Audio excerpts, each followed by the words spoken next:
नमस्कार, दिन भर की बड़ी खबरों में आपका स्वागत है। मैं हूं परवीन शेख।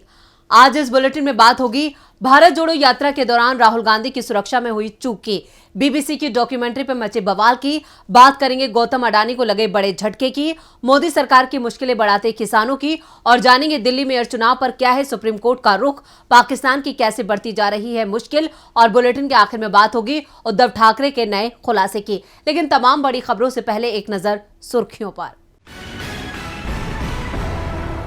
पंजाब के पूर्व सीएम कैप्टन अमरिंदर सिंह बन सकते हैं महाराष्ट्र के अगले राज्यपाल, बीजेपी नेतृत्व में कैप्टन को लेकर बनी सहमति। परीक्षा पर चर्चा कार्यक्रम में पीएम मोदी ने छात्रों, अभिभावकों और शिक्षकों से की बात। चर्चा के दौरान पीएम मोदी ने दी सलाह, दबाव में नहीं आना चाहिए। अंडर 19 T20 विश्व कप के फाइनल में पहुंची भारत की विमेंस क्रिकेट टीम, सेमीफाइनल में न्यूजीलैंड को 8 विकेट से हराया। बड़ी गिरावट के साथ बंद हुआ शेयर बाजार, सेंसेक्स 874 अंक गिरकर 59,331 अंक पर हुआ बंद। निफ्टी 288 अंक फिसलकर 17,604 अंक पर हुआ बंद। ये तो थी सुर्खियां, और अब बात आज की सबसे बड़ी खबर की। आज भारत जोड़ो यात्रा के दौरान राहुल गांधी की सुरक्षा में बड़ी चूक का मामला सामने आया, जिसके बाद राहुल को यात्रा बीच में ही रोकनी पड़ी। उनकी गैर मौजूदगी में कांग्रेस महासचिव जयराम रमेश ने 16 किलोमीटर पैदल मार्च किया।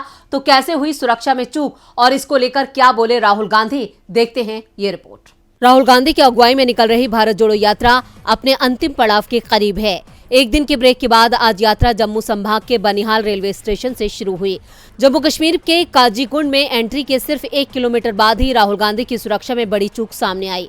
सुरक्षा में हुई चूक को लेकर राहुल गांधी ने अनंतनाग में प्रेस कॉन्फ्रेंस की, जहां उन्होंने बताया कि कैसे उनके सुरक्षा घेरे को तोड़कर कई लोग उनके पास पहुंच गए। और जो पुलिस वाले क्राउड को कंट्रोल करते हैं, रस्सियों को मैनेज करते हैं, वो या चले गए या दिखे नहीं। तो मेरी जो सिक्योरिटी डिटेल थी, उन्होंने हमें कहा कि हमें आगे नहीं चलना चाहिए, इसलिए हम नहीं चल पाए। एडमिनिस्ट्रेशन की जिम्मेदारी है कि जो क्राउड कंट्रोल होता है, पुलिस का जो रोल होता है, उसको गारंटी करें।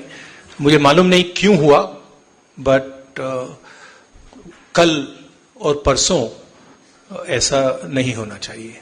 वैसे ये कोई पहला मौका नहीं है जब राहुल गांधी की सुरक्षा के साथ खिलवाड़ हुआ हो। इससे पहले दिल्ली में भी यात्रा के दौरान राहुल के सुरक्षा घेरे को तोड़ा गया था। वैसे जम्मू कश्मीर सुरक्षा के लिहाज से काफी संवेदनशील है। गनीमत ये रही कि राहुल की सुरक्षा में चूक के बाद उनकी सुरक्षा में लगे सुरक्षा बलों ने राहुल को कार से अनंतनाग तक पहुंचाया। आज यात्रा में नेशनल कॉन्फ्रेंस के नेता उमर अब्दुल्ला भी राहुल के साथ पैदल मार्च कर रहे थे। जिस वक्त राहुल की सुरक्षा में सेंध लगी, उस वक्त राहुल के साथ उमर अब्दुल्ला भी मौजूद थे और दोनों को पुलिस गाड़ी में बैठाकर अनंतनाग ले गई। सुरक्षा में हुई चूक के बाद कांग्रेस महासचिव जयराम रमेश ने अनंतनाग तक 16 किलोमीटर पैदल मार्च करके यात्रा पूरी की थी। अब 28 जनवरी को राहुल गांधी अनंतनाग से भारत जोड़ो यात्रा की शुरुआत करेंगे। यात्रा 30 जनवरी को श्रीनगर में समाप्त हो रही है। जम्मू कश्मीर में राहुल गांधी की सुरक्षा में हुई चूक से फिर केंद्र की मोदी सरकार सवालों में है। सवालों के घेरे में तो बीबीसी की डॉक्यूमेंट्री को लेकर पीएम मोदी भी हैं। बीबीसी की डॉक्यूमेंट्री को लेकर सबसे ज्यादा बवाल विश्वविद्यालयों में देखने को मिल रहा है, जहां छात्र संगठन आमने सामने हैं। बीबीसी की documentary India the Modi question की स्क्रीनिंग को लेकर अब दिल्ली यूनिवर्सिटी और अंबेडकर यूनिवर्सिटी में हंगामा हो गया है। छात्रों और पुलिस के बीच ठन गई है। छात्रों का दावा है कि पुलिस ये डॉक्यूमेंट्री नहीं देखने दे रही है। कई छात्रों को पुलिस ने हिरासत में ले लिया है। ड्यू की आर्ट्स फैकल्टी के पास धारा 144 लगा दी गई है।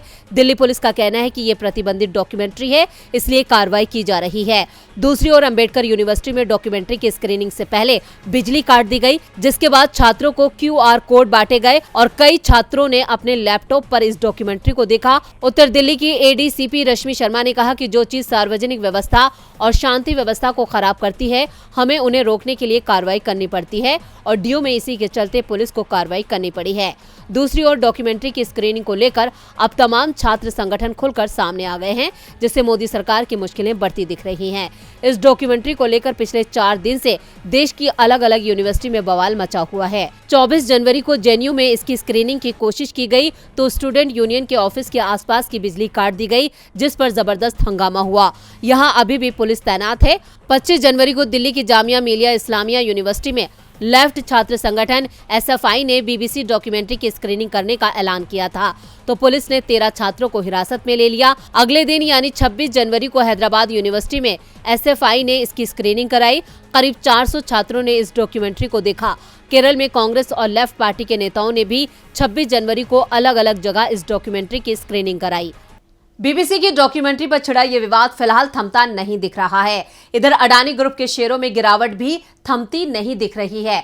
Forensic financial research firm Hindenburg की एक रिपोर्ट ने भारतीय शेयर बाजार में हलचल पैदा कर दी है। रिपोर्ट में भारत के सबसे बड़े उद्योगपति गौतम अडानी के कारोबार को लेकर कई खुलासे किए गए हैं, जिसके बाद अडानी ग्रुप से जुड़े शेयर लड़खड़ा गए हैं। देखते हैं ये रिपोर्ट।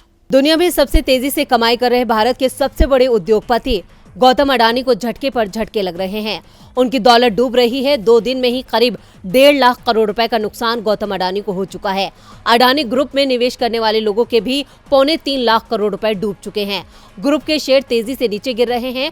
शुक्रवार को अडानी ग्रुप से जुड़ी कई कंपनियों के शेयर 20% तक टूट गए।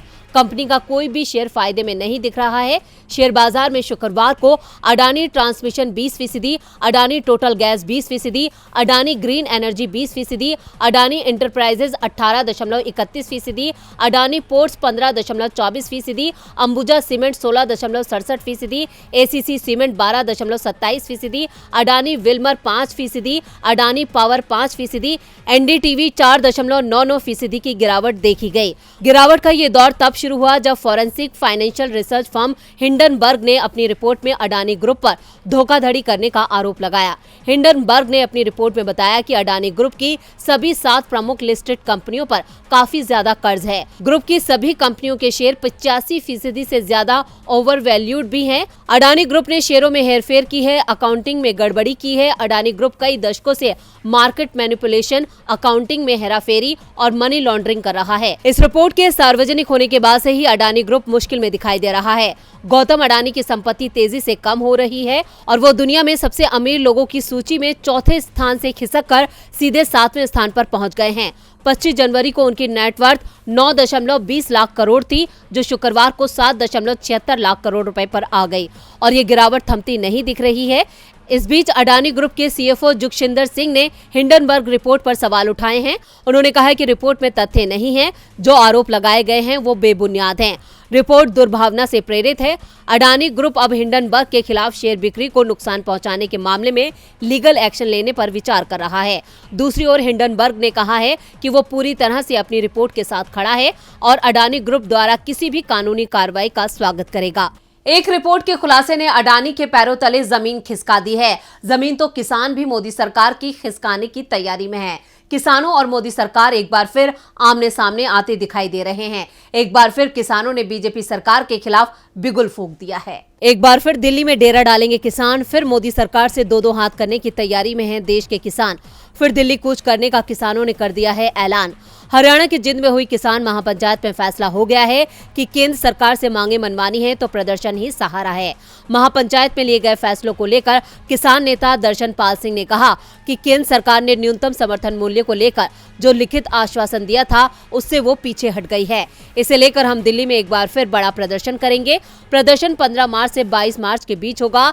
सही तारीख क्या होगी 9 फरवरी को कुरुक्षेत्र में होने वाली बैठक में तय होगा। बैठक में मांग की गई है कि किसानों पर दर्ज मुकदमे वापस लिए जाएं, खेती का कर्ज माफ हो, केंद्रीय गृह राज्य मंत्री अजय मिश्रा को बर्खास्त किया जाए, किसान आंदोलन के दौरान जिन किसानों की जान गई उनके परिजनों को मुआवजा दिया जाए और बिजली विधेयक वापस लिया जाए। इस दौरान किसान नेता राकेश टिकैत ने केंद्र पर आरोप लगाते हुए कहा कि देश में बीजेपी नहीं कंपनी की सरकार चल रही है। हमें भी पता है कि सरकार हमें दिल्ली में प्रदर्शन के लिए कोई जगह नहीं देने वाली है। अगर आपको अपनी फसल बचानी है तो अपने ट्रैक्टरों को तैयार रखना होगा, कभी भी बुलावा मिल सकता है। टिकैत ने कहा कि सरकार 10 साल पुराने ट्रैक्टर बंद करना चाहती है। अगर सरकार आपके ट्रैक्टर को पकड़ना बंद कर दे तो समझ लेना कि आपका आंदोलन सफल हो गया।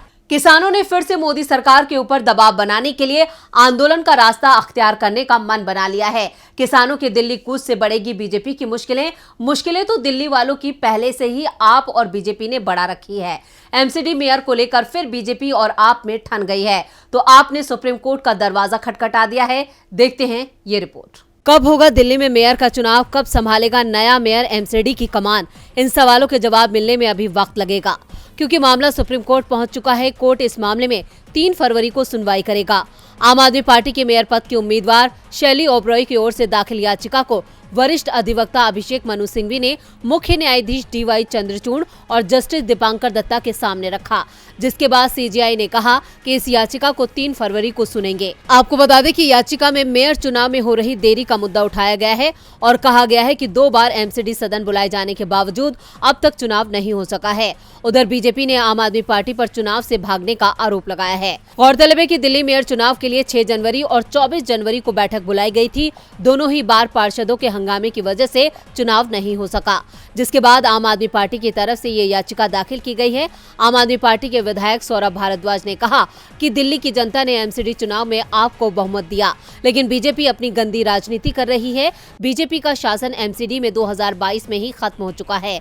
MCD में दिल्ली की जनता ने आपको जिताया है। हमने सुप्रीम कोर्ट में 2 चीजें रखी हैं, समय पर मेयर का चुनाव हो और एल्डरमैन को वोट देने का अधिकार नहीं है, इन्हें वोट देने से रोका जाए। वहीं आपकी याचिका पर बीजेपी ने भी पलटवार किया है। दिल्ली बीजेपी के कार्यकारी अध्यक्ष वीरेंद्र सचदेवा ने कहा कि कोर्ट में भी आपको मुंह की खानी पड़ेगी।